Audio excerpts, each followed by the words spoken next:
kon jirutuma galataan murtii guutoon kun si barbaada jee fuudhee na fidee. Ayyee. Bakka gisee dhufu waan kana siin barbaada dhufe si gargaaruu fi minaamin naan jee yani lakki an gargaarsa dheengaddaa'u dhaamsini nan miidiyaa OBN irratti uummata kiyyadhaan madhee himadhe sanuu dhaamsi kiyya sunuu galmanaan geenye unoo kaniinan silaa itti himadhe sanuu deebiin harkanne ani ganaan dubbadhu waa'ee deeggarsa minaaminii kana akkasi gargaaranii godhuu deemaa nama warra biyya keessaa osoo hin ta'e warroota ciccimaan harkaa qaba ummata jajjabaan harkaa qaba warra biyya alaa keessa jiranii akka huggutakka jechuudha ammaati jechuudha furmaata yeroo gabaabdutti harkattee maal taatu naan jee hello naan jee giseen akkas naan jehuun abuu ani ganaa waa ummata keenya kana waa takka himachuun barbaadu jeeni didelleedha birqiidhaan viidiyoo silkumaan jechuudhaan waraabee waan san gadhe manuma keetitti mana daamumatti eenat dhufanii bakka manumaa nan jiru isaaf galataa labuuti. Isaaf galataa labuu dhufanii galataan kun jechuudha namaanan yeroo duraaniitillee jechuudha meeqaa jiraa garuutti inni dhufanii galataadhaa wajjin murtii guutoo jechuun nama mana kiraatillee ganaa sirraa kafalu nama maalti godhuu haasa'uu fi qabdannaan naan jee galataan gasboota silkii naafannanii silkii isaaniitillee silkii tiyyallee fudhatanii na biraa deemanii waan sannaa silkiisaniiti gasbooda murtii guutuu an silkii irra dawwallaan onlaayina irratti illee isa dubbifnaan na jalaa dubbatuu didee isa gaggaafannaan silkii tiyya akkaan daa'ibarti godhe bakka silkii tiyya buloog godhee an harkachuu hin danda'u. Ayyee. Amma galataa fi murtii guutoon kun maafiltii na jalaa kaasuu didaa duuba namni guyyaa san jechuudha mana kiraatillee waan rakkatte na gaafadhu ana ka mana kiraa sirraa kafalu ana ka simaddii dhaabbatu ana deeggaraan keetii warree sabboontootaati garee sabboontootaati naan jee murtii guutoon kun maaliif akkana ta'e yennaan ani fiifuu murtii guutoo guyyuma sanii mana nyaataati walitti dhufnee anaa ibsuu jeesi dubbisu dhageenyaan ibsuu natti dubbisu tun tami jeetu mana dubbisee guyyuma san isaa gara malee murtii guutoo fiifuun beekuu naan jee galataan. Ayyee. Ani fiifuun beekuu naan jee beeyte. Okay. Wanta na hayyee hin jeeni hay ati fiifuun beektu ani fiifuun beekuu naan jee bakka murtii guutoo ani hin beeku naan jee galataan hay namuma jechuudha yeroo jalqabaati isaa wajjin mananna dhuftanii akkasitti maal jettee natti tuultusan arra hin beeku naan jette jeetiin galataadhaan teekiin isaanii naa galtee an hoggasanuu naa galtee jirti. Sirriidha. Kun tapha biraati, tapha isaaniiti. Ammoo murtii guutoo eegas booda jechuudha. Awwanni niin dhagee tasa ijoolleen takka bilbila alaatiin naa dawwalaniiti nuti murtii guutoo irratti gargaarree si bira geeyii deeggarsi keenya jaaniin na gaafatan. Ijoollee alaa lakkoofsa bilbila alaatiin si bilbilan. Wallaahi lakkoofsa bilbila alaatiin naa bilbilanii jechuudha. Wallaahi siin jee naa bilbilanii. Ijoolleen ibsu nuti deeggarsi sii goone si bira ga'ee naan jedhan isan na deeggartanii eenyurra na deeggartanii yennaan nuti murtii guutoo irra si gargaarre. Gaafa miidiyaa OBN irratti haasoftee achirratti rakkina si jirullee ibsattee turte. Yeroo san akkaawuntii keetii irratti wanni si gargaaramee jiru manni si gargaaru. Warri biyya keessaa moo? warra biyya keessaas haa ta'u haalaatiis haa ta'u akkaawuntii ni qabdaa miti akkaawuntii fayyadamanii akkaawuntii xiyya sirratti jechuudha warri niin lakkoofsaan beeku jechuudha nama afur ijoollee Suudiyaa jirtu nama afur warra naa bilbilee daariktii jechuudha viidiyoo iimoo viidiyoo naa bilbilee na laalee daariktii ana addana baafatanii jechuudha ana jechuudha ammallee ijoollee warri biyya alaa keessa jirullee warreen jechuudha akkasitti addana baafatanii deeggarsa san ani bakka mana osoo akkaawuntiin ta'in harka namaa farrattee jechuudha. Kannanii namni faana fideetu jira. Malee an akkaawuntii xiyya sanirra wanni seene ta'usteetuma akkanumatti osoo naan himin akkaawuntii sanirra seente takkallee nagarree.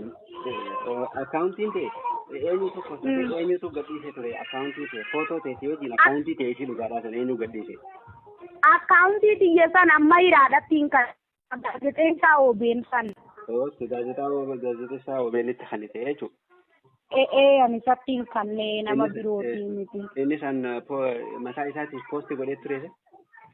Poosti godhee akka ture isumaawwee.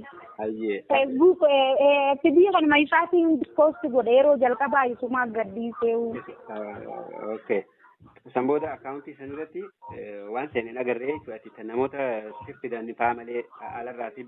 Ani warra natti himee jechuudhaan warra natti himee malee warra natti himee kunoo. Hanqana si ergine naan jee jechuudha natti himee na biraan gee malee ani akkaawuntii xiyya san irratti waan na ergame nagarree. Hayyee wanti inni jira akkaawuntiin ta'e footoo keetiin banantee ka biraa namni maqaa keetiin gadhiiseetti shakkitu ni jira. Ani garuutu hin agarre akkasitti kan inni irra gahee agareen qabu garuu. Okay. Du'a isarraa wanni irraa. Kan booda achumaan firraa dhiiste isa argachuu dhabnaan achumaan firraa dhiiste murtii guutuu kana. Murtii guutuu kan argachuu hin dandeenyaan egaa gaafasii jechuudha argachuu hin dandeenye. Ani murtii guutuu fi galataan fa'aa wal quba qabanii ammoo isa argachuu hin danda'u. Egaa gaafasii jidduun karaa onlaayiniitiin illee isa barbaadee argee murtii guutuu isa dubbisee na jalaa dubbatuu didee yaa obboleessa. Jeeni yeroo meeqa wallahi na jalaa dubbatuu didee jechuudha. Gaafasii osoo lakkoofsa bilbilee xiyyaadha bilaaklistii jala galchee na jalaa dubbatuu didee ani dhabee ammoo unoo eeguma dhiyoo tana bubbulleen waa'ee takka jechuudha guyyaa takka guruupii takka irratti waa'ee galataa labuuna godhe takka katasatti nama tokko dubbadee akkuma takka ijoolleen waan san wal jalaa fufuute deeyte guyya san ijoolleen sun achirra waa'ee kiyya san dhageessee naa dawwaltee ibtuu maallaqa kanaa oofamti murtii guutuu irratti gargaarre si deeyinaan jennu.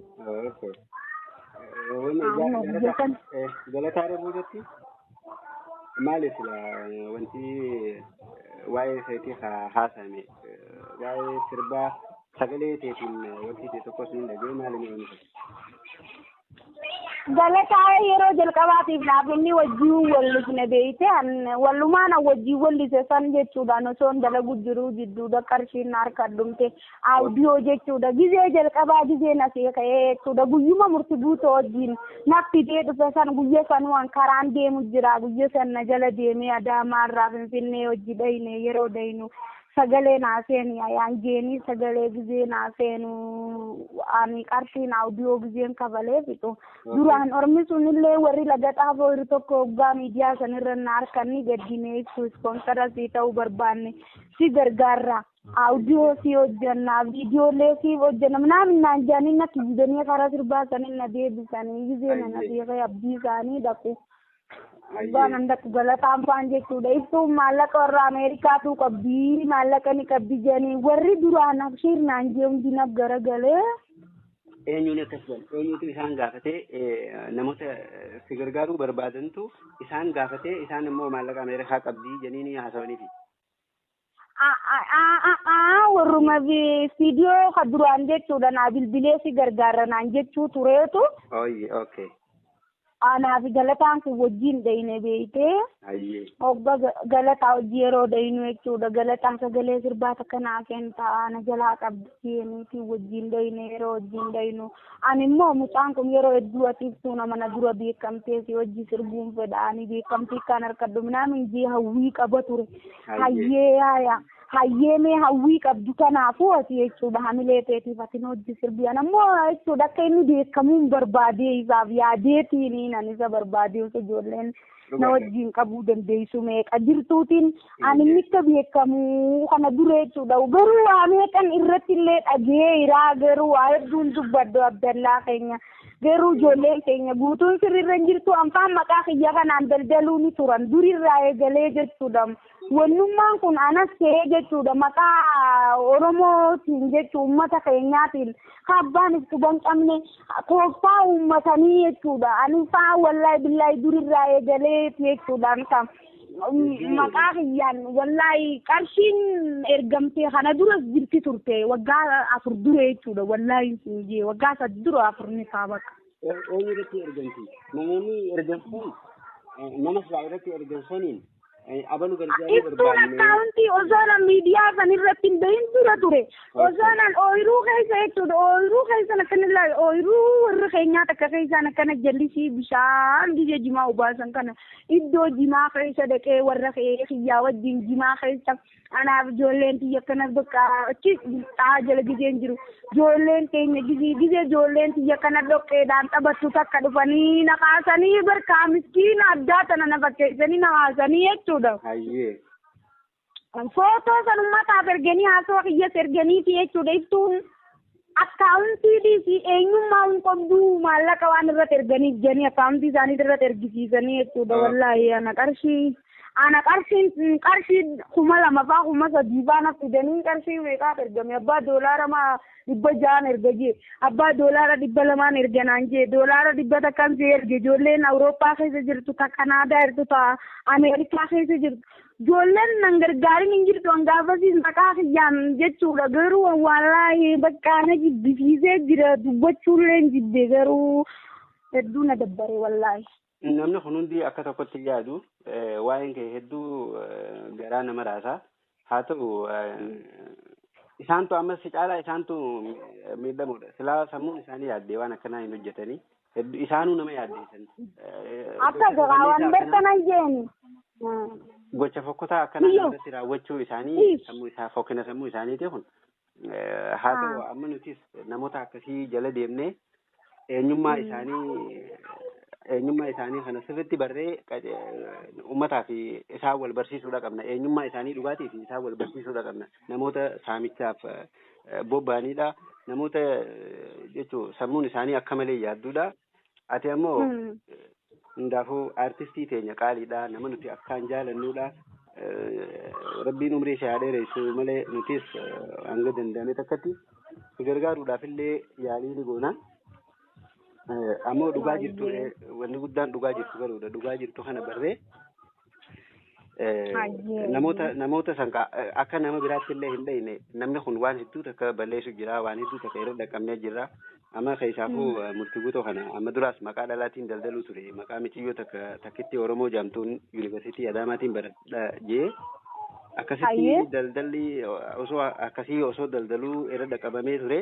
Akkaawuntii feesbuukaa sanillee ni cufee maqaa akkaawuntii saniitiin na gargaaraadha ani barattuu yuunivarsiitii Adaamaatiin ture rakkattuu hedduu takkaan rakkadhee osooniin dhimma sabaa kana dubbadhu siyaasaa fi dhimma sabaa jettu kana dhaabinaan jedhanii warningii yuunivarsiitiin akka niteetiin ani immoo dhimma sabaa dubbachuun dhiisu jedhee yuunivarsiitiin gibbiidhaaf hin ganna baaftee amma immoo uummata Adaamaa keessaan rakkachaa jiraachuu jira. Na gargaaraa jettee akkaawuntii isiidhaa irra keessee gadhiisaa turte. San booda egaa isii irra dhaqqabnee namni san akka dhiiratee fi akka takkitti Oromoodhaa nama jedhamu dhalaa akka hin ta'in adda baafannee booda fidee irra dhaqqabnu kunoo Juuneedii Hassan Ibraahimii yookaan murtii guutuu kanaa jechuudha. Feesbuuka hedduun akkasitti daldaluu ture. Sammuu feesbuuka sanillee ni cufee namni na harkaa baay'isu tokko biyyoonii fi qaanyee immoo booddina dho'isaa booddina dho'isaa akkasitti nutis galma laafina keenyaan dho'isuu ture. Dho'isuun keenya sirrii waa sirriillee ture yeroo sanii ammam tan immoo itti deebi'e ammas gocha fokkotaa biraatti dhufee kun immoo hedduu garaa nama nyaata beektaa hedduu nama dhukkubsaa. Garuu Galataa Rabuu kanarraa waan akkasii eeguun turre Galataa Rabuu isaa wajjin jiraachuu kanaatu na dhagame mantan isaanatti hin dhagamu isaa bareetiin jira waan ta'eef inni hedduu natti hin dhagamne sirbii sagalee keetiin isaa wanti godhan ham tureme sila sirbii haarawaa ban sirba haarawaan bar sagalee na jala qabii jeeni sagalee na seen yeroo na sagalee na seenu saniidhaan audio san dalagee fitee jechuudha sirbi amma viidiyoo yoo irratti hojjetan malee beeytee gurguraafis jechuudha hin danda'amu beeytee karaa yuutuubii irra gadhiisuudhaaf hin danda'amu beeytee. Hayyee dhugaadha. Kaniinan audio dalageetumaan jechuudha viidiyoo waan hin dalaguun qarshiin harkaa dhumte beeytee. Hayyee. Biyya qarshiin harkaa dhumtuun gaagala ta'an amma maallayni viidiyoo kanaan hojjennu harkaa dhumeetti qophooyne hanqaan itti deebuutti geenii jechuudha deebi'ee firraa finfinneedha Adaamatti. Eegas booda kun naa bilbilaniituma hayi. Ati ibsu galataan kun yaalii goosisu jira bari akkana kun naddoo ammaa sirba namaa sirbitu tana jechuudha dhalaalee tana sagalee sirba ibsuudha kana anaatuutu hojjate anaatu baasee hundatti baasee dalagee fiyyaa jechuudhaan hanga warra alaa hunda jechuudha dalagee ispoonsara naataa dawwaleef jechuudha sirba kanaatiin gaddiisu jira jee gaafatu akkatti ta'ee jee inninis kun dhiyoota nanarraa uggurame isa sirra dhaqqabeetiin dhiyootana isa dubbadhee. Amma gaawwan san keessaa beenuma hin beekne garuu anis dalagutti hin jiruun hin dhiise bakka ati hin deebine ani. Wantichi harkatti hin deebisne fudhadhuuti godhadhu akka yeroonii fi haalli si mijatee hojjechuu dandeessetti itti deebitee hojjetta akka namoonni biraa irratti hin hojjenneef sagalee fudhachuurree wayi duuba abdallaa keenya wanni fudhachuu wayi waan fudhachuu danda'amu jechuudha istiidiyoo dhatte jechuudha kompiitara keessa dalagamu san keessaa inni saamfila waraabbatee jechuudha inni achi keessaa waraabbata wanti sun jechuudha daataan kiyyaa'u istiidiyoodha jiraa miti wajji dalaynee jechuudha gurbaan sababa saniiti isaa waraabe jechuudha ani jechuun isarraa fuudhuu hin danda'u jechuudha amma waan san isa harka seenee jiraa miti isa harkaa fuudhuu jechuudha ani garuu akka inni waan san hojjetee gadi isa dura balleesseetiin jiraa garuu isa dura dhaganii jiranii garuu sababa sanii salphatee karaa dhaabilaan inni duraan hojjetumaaf ka'ee beeytee. Baga akkas goote. Sagalee akka kiyyaatti dhalaa seentuuf dhabe silaa gaddiisa ture sagalee qofa daddabdee dhalaan sirbi kadhiiraaf dhalaati jechuudha sagalee isaa jechuudha silaa inni xiyya keessaa baasee bakka xiyya sandalaa biroo naquu ka'e beeytee. Maqaa isaatiin yaamuudhaaf kaawwayi waa hundi jechuudha walalee isaa fi yadalee isaa sirba kanaatiif ka maqaa isaatiin maqaatti harkachuudhaaf. Waan san garuutu jechuudha dubartiin isa hojii seentu ni daddabde kaa eenyuyyuu nama hojii sirbuu dhabe jechuudha eenyu akka kiyya sagalee seenuu fi daddabnaan dhalaan sirraa jechuudha wali bobbocolanii garuu seenan jaanii garuu immoo inni ni kakateelleedha onlaayinii irratti anaaf sadeessaniiti isa jechuudha uggura narraarra kaayanii manguddummaadhaan dhiifamaa godhiif jaanii ijoolleen badii dalagee inni salphadhee dhugaadha badiin xiyyaa jee. Firraa ilma namaa waan fedhe dalagee unuma dhiisiif naan jedhanii hayyee firraa dhiisanii waan kiyya kan akkuma na oofne qofti dhoorkaa jeeni akkasitti dhiise gaamma san dhiise numa jaa garuu maa godhuu hin danda'u san. Dhiisuufis waan gaarii goote inni immoo yoo kagadhiisu taates sirbichi jalqaba walaleessee namni walaleessee fi edeleessessi ta'uu nutis dafnee duratti beeknee akka irratti balleessinu baga nuuf himte dursitee anillee bagaan akkasittiin akkas jeetiin sababa san irrattuun isa dubbadhe jechuudha guyya sanuu wallaahi bakka gocha akkanaan na godhe jeetiin barreesse poosti godhe hoggaanan poosti godhu poostii kiyya san ni kaasanii beeyte garuutu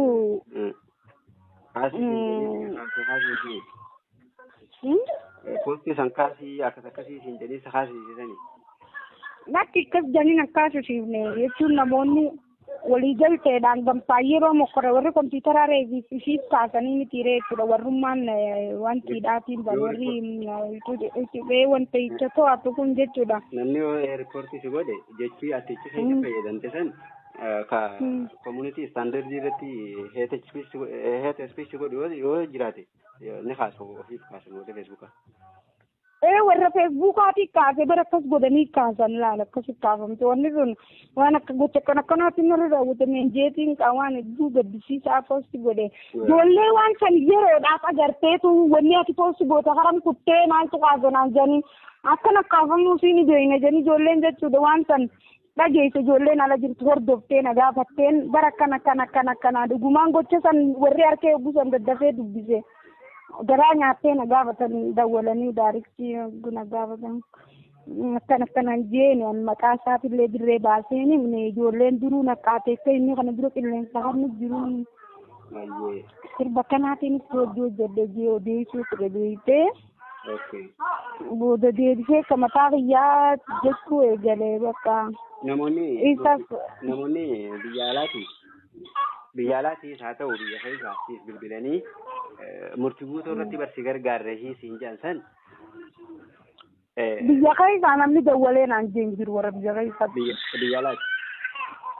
Malee warra biyya keessaatti. Isaatiitu irtuun akkaawuntiin qabdu akkaawuntii si jalatti naqaafiiti. Anaatuutu lakki akkasin jenne akkas akka inni jeen dhageenye. Amma gosa rabbumaa beeka laala rabbiitiin badha beekte abdallaa keenyaanis jechuudha gaarichi maalii fi waan inni jechuudha gaakaraa ani wanni ani murtii guutuu irraa dhagee jechuudha. Iftuu nuti murtii guutuu irratti ana abbaa isa dura keenyetti sarara maallaqa walitti qabne akka sibiraan gahu. Iftuu abdii qabnaa siin jedhe. Daariktii deemiftuu dhaqee nu dubbisiisi jenneeni. Bishaan dhugi. Silkii siitillee daariktii bilbila siinuu kan jennaan nu didee naan jedhan. Jimaan na ba'e. Bishaan dhugi. Hin dubbatin dhokate. Ayyee narra deebii. Taphisoo dhaabbaduu hin dubbatin bishaan dhugi. Hayyee bar dubbii tanaa dubbii akka maleetii bara biyyee. Nama asii beekta namoonni. Kanneen warra foon namaa nyaatuun sodaanne wallaahi wabillahi wanni akkanaa wiliillee uummatarraa guromuu qabdi wallaahi wabillahi yaani jechuun dubbiin sun tamataa kiyyaa osoo hin ta'in maqaa uummataatiin fayyadamuutti warri jiru hangan qaban guutuun isaanii tooftaa jijjiirratanii maqaa uummataatiin wallaahi wabillahi hundi isaanii maqaa uummataatiin. Wallahi sinjee jechuudha fayyadamu jiran hundinuu hattuudha ijoolleen garuutu warri rabbi sodaatu hanga waa xiqqoo qofa warri dhugaan uummata Oromoo quuqamaaf deeggaruudhaaf hundaa'e malee. Ani ammaan dana murtii guutuu lakkoo isa bilbila ibsuutillee nu kan yennaan nu didee naan jedhan. Wallahi billahi lakkoo isa bilbilaatillee nu kan. Namoonni sani feesbuuka isaanii ni beektaa yookaan. An feesbuuka isaanii qabuun daariktii naa dawwalan wallahi billahi daariktii naa dawwalan. Daariktii dawwalani. Daariktii manaa dawwalanii dhuma bilbilaa ka'e isaan naa dawwalanii. Akkas naan jedhanii wallahi billahi lakkoo isa sammee cinaa takka kaniin seef godhee jiraachuun oniin barbaadaayiiti malee. Ani akkas naan jedhanii nuti duretaa godhannee isarratti si gargaarree sababa itti akkaawuntii ta'e isi daariktii nuti na dubbisanii nan harkannee miiree ijoolleen. Akkaawuntiin feesbuuka irra jirtu sun ta'iftuudha daariktiidha yennaa akkaawuntii isii san irratti erginaan hunjee murtii guutuu akkaawuntii fidiin qabdiistuun poostii isiin hin goone naman gargaarinaadha daariktii yanarra wal qabamuu qaban hunjee. Akkas jeen. Akkas jee wallahi sin jee. Baay'ee galatoomii atilleen isaaniitu itti qaanfata malee isaaniitiitu booda itti gaafatamummaa seenaa fokkottuu hojjechaa jiran itti gaafatamummaa seenaa isaanii baadhata malee ati ammallee isheen dhabdu. Wallahi billahi an abdiin kutaddoon sanii jechaasi isaaniif imaanuma isaan dorkiti isaanuma salphifti malee ani maqaa kiyya kabajaa guddoon barbaadaayi ani laal wallahi billahi warra si gargaarraa minaamin jedhuu na gargaaraan jedhuun abbaan itti jechuudha na gargaaruu fadhe na gargaaruu an gargaarsaaf jinni san himachuullee barbaadu hin himadhu guyyaa dheengaddaatuun hin gadde uummata keenya kana maaliif waa'ee maddaa'u jechuudhaan maaliif garuu. himatte himachuu tolchite achi keessallee garuu maalii fi humaatii miti hundaafuu wanni hundi ni dabartee anis qoonni xiyya jechuudha nan dabruu garuu gaarii rabbii walumarra namaa kaa'ee namni ilmi namaa akka walirra jiruun osoo ummata keenya kana ta'e malee osoo ummata saba biraa taatee dheengedda anaasan ka duraan na beekan san jechuudha sagaleedhaan har'a osoo nama sagalee ummata biraa qabu dhiisiiti hawaasa keessaa namni tokko akka kiyya san fakkaatu lafaa ol ka'ee rakkoo ummata satti matee'u qaasa jechuudha. Bakka addaatiin ga'anii anarraan tana gammachuu miidiyaan na haasawee ture jechuudha. Garuu ummata keenya kana ta'uu kana ani fittuun godda qaba Oromoo tana Oromuma baanan tanaaf ta'uu bada maqaan kun waan jijjiiramuu dhiigan jijjiiran jechuufi malee silaa makaa xiqqollee qabaadhee qaaxaan jijjiirame silaa wallaahi siin jee addalla.